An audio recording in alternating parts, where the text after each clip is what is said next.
Life can change in an instant. If you've been hurt in an accident, suffered from medical negligence, or are facing criminal charges, you don't have to face it alone. At Ryan Miller & Coburn, we're here to listen and fight for you. We're your neighbors, traveling across Montana to stand by your side as your link to justice. Real people, real help, right here in Montana. Ryan Miller & Coburn, your Montana attorneys. Aspen Sound here in Montana. Being in this industry since I was in college, one of the things I think we take the most pride in is Aspen Sound's been such a presence in Missoula for almost 40 years. The cool parts about our job is people always ask me, what do you do for a living? I saw fun, whether it's as simple as window tints all the way up to integrating a backup camera into a factory screen. I'm pretty excited about the options we can present.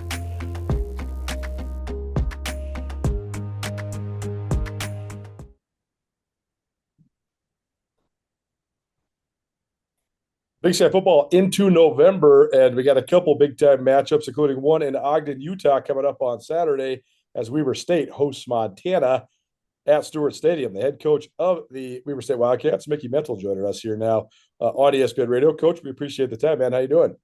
I appreciate you guys having me. First of all, tell us about your season so far. Some ups and downs, certainly, but what do you like about the way your teams is playing right now, and also what sort of improvements do you hope to see coming into the last month of the regular season? Obviously got hit by the injury bug, but that's no excuse. Love how these guys have competed, stay the course. Outside a couple plays last week, I thought we played a pretty complete game against Eastern Washington. What I look forward to, obviously, the rest of the season is just building and getting better as a program, offensive, defensively, and special teams, and taking steps in the right direction. Last week, a back and forth and such an interesting game. You guys outgained Eastern Washington by a bunch, but they were able to find a way to get a win. So what was the sort of the story, the tail of the tape last week for you guys? Yeah, it was about 5 minutes in the game where we muffed a punt. They got it on the 1-inch line, punched it in, and then we had a miscue at center on a snap. So we gave them 9 points in a 23-20 game. That's the difference. So got to convert more offensively in the red zone. 20-20, we were pretty efficient. Thought the defense played the best game they've played, and then we just got to play cleaner on special teams.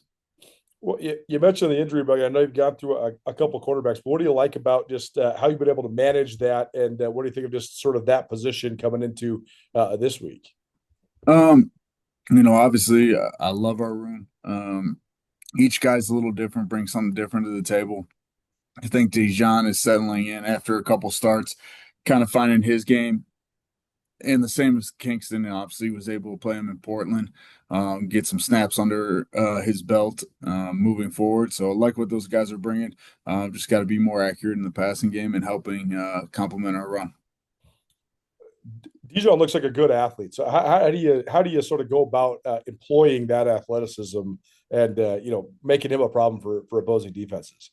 Yeah, he kind of does it on his own. He's a great ad lib of a player. Really don't have to call too much. He kind of does it on his own. Like I said, I think just putting him in comfortable situations, comfortable plays that he sees well. He's a little shorter, so creating windows in the passing game so he can see it, and then getting him on the edge. When it comes to the way the rest of your offense has evolved, tell us about just some of the guys that have stepped up from both a performance but also a leadership perspective.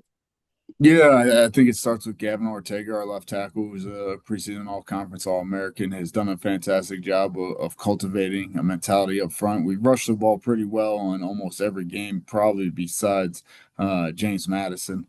Kind of done some good things there. Running back-wise, Godley and Sylvester were huge with those guys going down. It's next man up with Herbacek and Bird. At the receiver position, got to get him a little bit more involved, and that's what I had to do. But Sessions, Rec, and Waif have had a good season, and then our tight ends, I think, have taken a huge step forward. Noah Benny, more importantly, he's tied for the team in catches. So just trying to find ways to get him in space.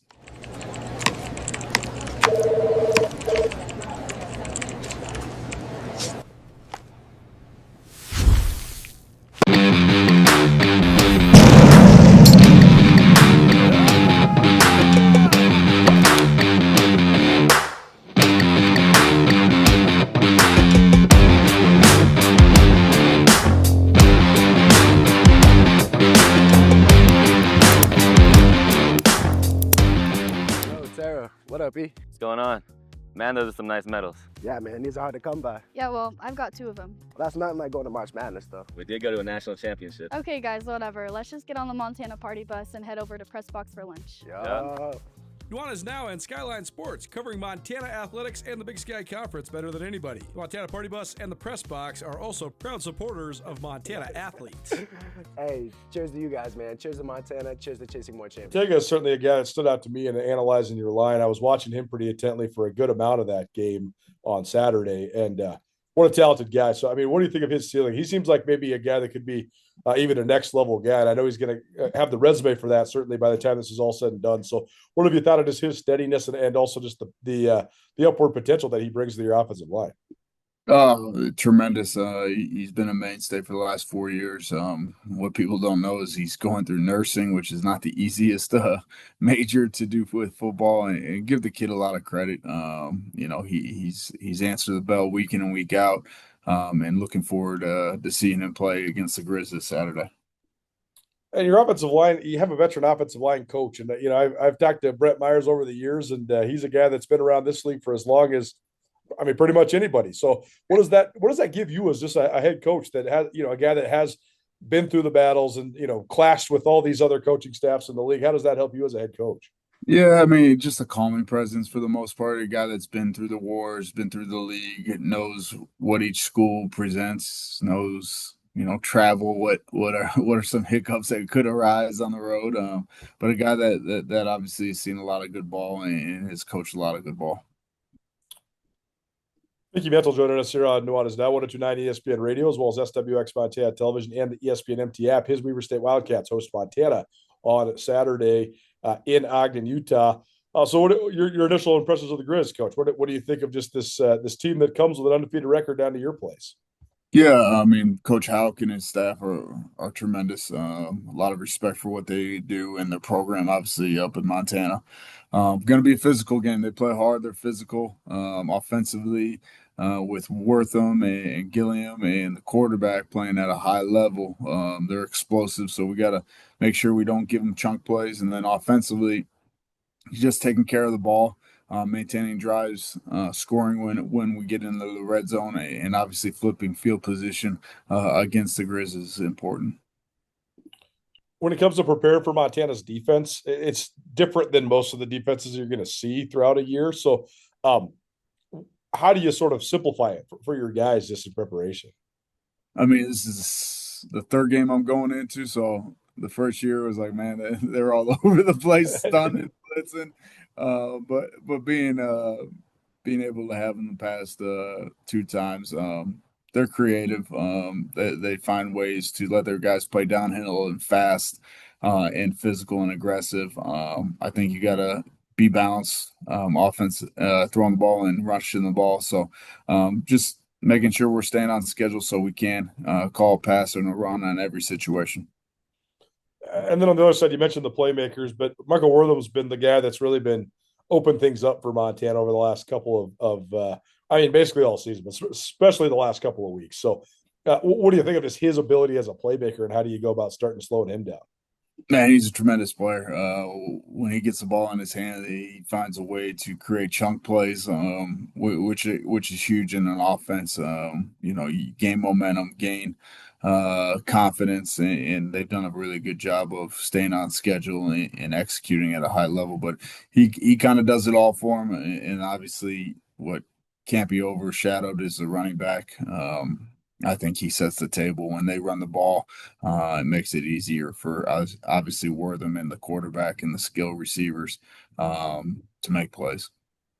Defensively, what have you liked out of what your team has been able to accomplish this year? And is there anybody particularly on that side that's risen up to be sort of a leader for you? Yeah, it's been somebody new every week, which is cool. Early on, the safeties were making big-time picks, interceptions for touchdowns. I think Monte Pate's played tremendous the whole season. At the linebacker level, getting Sione healthy, Hala back healthy helps. Mason is kind of that glue guy that keeps everybody together, and Hitchens. Up front, I really loved what we did last week with Hardy and Thompson at the ends, creating pressure, and then Matt Herron up the middle has created issues for opponents. And the fact that you guys came to Missoula and got a win last year, does that play into the confidence at all for your team coming into this matchup on Saturday? Yeah, I think it helps, but it was a different team. But, understanding very similar situation from a record standpoint, if it means anything. But we got to play well. And we got to take care of what we can control against a team like this that is coming in, undefeated. So we just got to take care of ourselves. But that always helps to look back at last year with a win. Last thing for you, then, just having this opportunity to have the number 3 team come into your house and have them in Stewart Stadium. What do you think of this? How you hope you guys embrace it? Man, I think it's exciting. That's why you want to play in the Big Sky. That's why I want to play here at Weber. Is you get opportunities to play, high ranked teams and have a chance to, put your best foot forward and hopefully upset them. Thank you, Mental, here on ESPN Montana. Coach, we appreciate the time. Thanks so much for being here. I appreciate you. So will you marry me in your future? Or maybe you do it all over again. Hi, I'm Brian Toon with Jewelry Design Center, inviting you to come see the largest selection of Will You Marry Me in the state of Montana. The brightest diamonds of every shape and size, unique settings built to last, and skilled jewelers on site offering free sizing and maintenance for life, because that's how long we want to be your jeweler. Jewelry Design Center in Missoula, on Brooks, across from the Montana Club. Join Town Pump's Pump It Up Rewards Plus program and never pay full price for fuel again. Save 5 cents on every gallon every day at any Town Pump across Montana. Plus, earn and redeem points on your favorite in-store items to get free stuff with our clubs. Stop in and pick up a rewards card. Download the Pump It Up Rewards Plus app today. Or visit townpump.com/rewards to register and start saving. Right down the